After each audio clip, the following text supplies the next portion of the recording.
Hello mga kamame! For today's mini vlog nga ay samahan nyo kami sa aming paglilinis ng aming kapaligiran.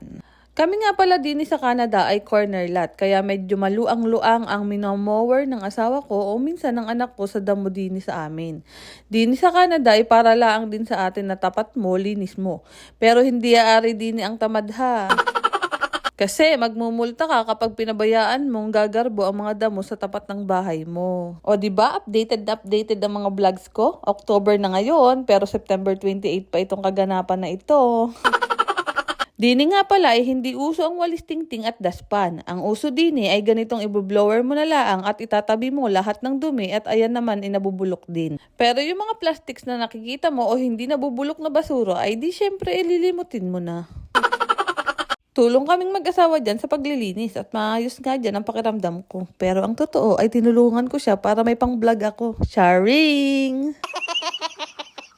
Ito na lang muna for today's video. Sana ay nasiyahan kayo. Maraming salamat. God bless po sa ating lahat.